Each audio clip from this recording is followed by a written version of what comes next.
नमस्ते। मैं प्रतिज्ञा हाजिर हूँ आप सबके सामने कहानी अगर तुम साथ हो के भाग 17 के साथ। काकी, ये कह रहे धानी का कुर्ता बहुत सुंदर है। धृति बात संभालने के लिए बोली। और काहे धानी का कुर्ता देख रहे तुम्हारे मर्द? रज्जो तमतमा कर बोली। उनकी बात सुनकर धृति को थोड़ा सा गुस्सा आ गया, लेकिन आकाश ने उसे हाथ दिखाकर रोका और रज्जो के पास जाकर बोला, काकी, आपकी बिटिया के हाथों में बहुत हुनर है। अगर कल को धानी का यही कुर्ता थोड़े जोड़ जुगाड़ के साथ शहर की बाजार में बेचा जाए तो पता है कितने का बिकेगा? कितने का? रज्जो मुंह फैलाते हुए बोली। कम से कम 2-2.5 हजार का। सुनते ही रज्जो की आंखें सॉकेट से बाहर आने को उतावली हो गईं। का ई कपड़ा 2 हजार का? कपड़ा नहीं काकी, ये कढ़ाई का हुनर। तो का तुम ये पुराना कुर्ता शहर में बेचोगे? रज्जो को अब रुचि आने लगी थी। आकाश ने धृति की तरफ देखा। उनकी योजना बखूबी काम करने लगी थी। काकी, हम नए कपड़े पर काम करेंगे और कढ़ाई धानी से करवाएंगे, या अगर आप काम करना चाहेंगी तो आपसे, और जो भी आपकी मेहनत का पैसा होगा वो आपको मिल जाएगा। रज्जू धानी की तरफ देखकर मुस्कुराई। का कहती है रे धनिया? धानी उसका आंचल थामकर बैठ गई। अम्मा, हम करेंगे। यही काम घर बैठे मुफ्त में भी तो करते हैं ना। हमको भी कमाना है ताकि बाबा को बता सकें कि केवल भैया नहीं, हम भी कमाई कर सकते हैं। बाबा का नाम सुनते ही रज्जो उदास हो गई। उसे पता था कि उसका पति कभी उसकी बेटी को नौकरी जैसी किसी चीज के लिए नहीं भेजेगा, और अगर उसने हिमाकत की तो मारेगा 100 अलग। अपनी माँ का उदास चेहरा देखकर धानी सब समझ गई थी। आकाश यह सब देख रहा था। उसने रज्जो की झुकी हुई आंखों में छुपा डर और धानी की आंखों में पलता साहस दोनों पढ़ लिए। भैया, तुम धानी को कपड़ा दे जाना, धानी तुम्हें कढ़ाई करके दे दिए करेगी, रज्जो बोली। आकाश ने मुस्कुराते हुए कहा, नहीं काकी, पहले धानी को सीखना होगा। धागों के रंगों का मेल जोल बिठाना, कपड़े की पहचान करना और काम को सफाई देना। और ये सब हम सिखाएंगे काकी, धृति बीच में ही बोल पड़ी। धानी के साथ गांव की कुछ एक लड़कियां या बहुएं और मिल जाएं जो इस काम का हुनर रखती हों। फिर हम सब फैक्ट्री में ट्रेनिंग सेशन रखेंगे जहां लड़कियों को। रज्जो तुरंत आंचल झाड़कर उठ खड़ी हुई। ना, फैक्ट्री नहीं जाएगी धनिया। जो कराना है घर में कराइए, वरना रहने दीजिए। हम अपने आदमी का कोप ना सहेंगे। आकाश और धृति को एक तगड़ा झटका लगा। धानी का चेहरा भी उतर गया।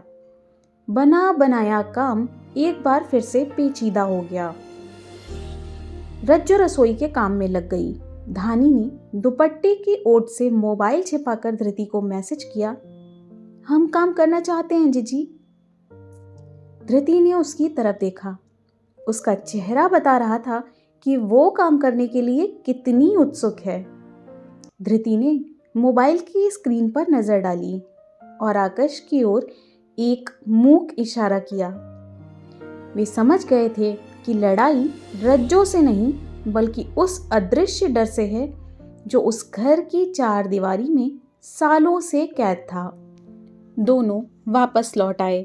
रास्ते में धृति ने आकाश के कहने पर धानी को मैसेज किया, क्या तुम गांव की कुछ और लड़कियों को इसके लिए राजी कर सकती हो? तुरंत ही धानी का जवाब भी आ गया, हाँ जीजी, हमारी सहेलियां तो बहुत हैं, पर सबको वही डर है जो अम्मा को है। घर वाले नहीं मानेंगे, पर आप फिक्र मत करिए, हम सबको राजी कर लेंगे। अच्छा, हम सब शाम को आपके घर पर मिलते हैं। आकाश ने जब यह पढ़ा तो उसके चेहरे पर एक गहरी सोच उभर आई। उसने धृति से कहा, ये काम चोरी छिपे नहीं कर सकते यार, ये कोई गैर कानूनी काम थोड़े ही है। हमें कुछ भी करके गांव वालों को विश्वास में लेना होगा, खासकर इन छोटी सोच वाले मर्दों को। हमने धानी और रज्जो के जरिए ये तो परख ही लिया है कि औरतें काम करना चाहती हैं। यही हमारी जंग की पहली जीत है। चलो घर चलते हैं और आगे की योजना पर काम करते हैं। हाँ हाँ, रजन के भैया हुआ भी आ गए होंगे, धृति हड़बड़ी में बोली। देहरी से ही पता चल गया था कि अंदर क्या माहौल है। लड़की के माता पिता और परिवार आ चुके थे। बाहर एक इको वैन खड़ी थी जिसमें पूरा परिवार बरीच्छा की रस्म करने आया था।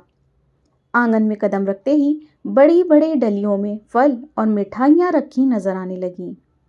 धृति के माता पिता और चाची लड़के के परिवार वालों के साथ बैठे बातचीत कर रहे थे। हमारे ब्रैड पिट की एंजेलिना जॉली कहीं दिखाई नहीं दे रही, आकाश ने धृति के कान में फुसफुसाते हुए कहा। अरे लड़कियां थोड़ी आती हैं परीक्षा में।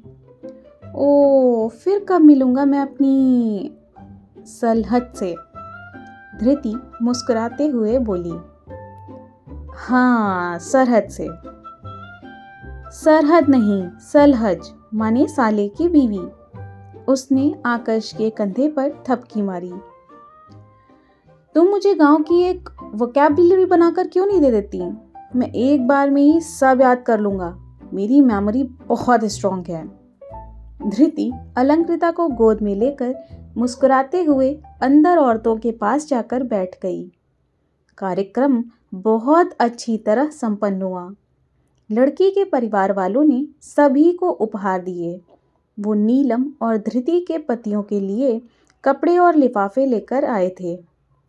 उन कपड़ों की कीमत कितनी भी कम हो, लेकिन आकाश के लिए तो उनका दिया हुआ सम्मान बहुत था, क्योंकि भला रज्जन की शादी में वो अपने लिए कुछ क्यों ही एक्सपेक्ट करता। आज कार्यक्रम में आकाश को एक नया आनंद मिलने वाला था।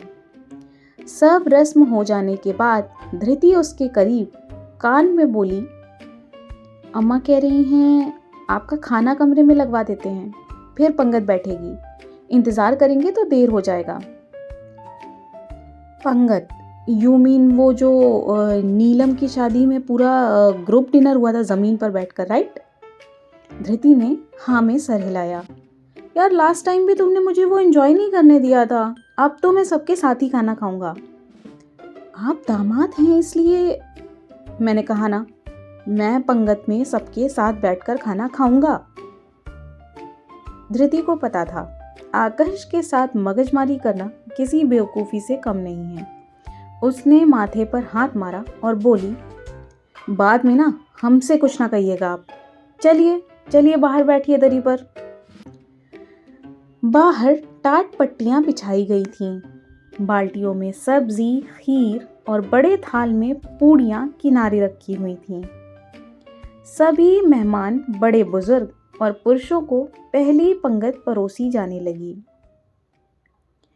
तो ये था कहानी अगर तुम साथ हो का भाग 17। कल मिलते हैं कहानी के अगले भाग के साथ। तब तक के लिए धन्यवाद।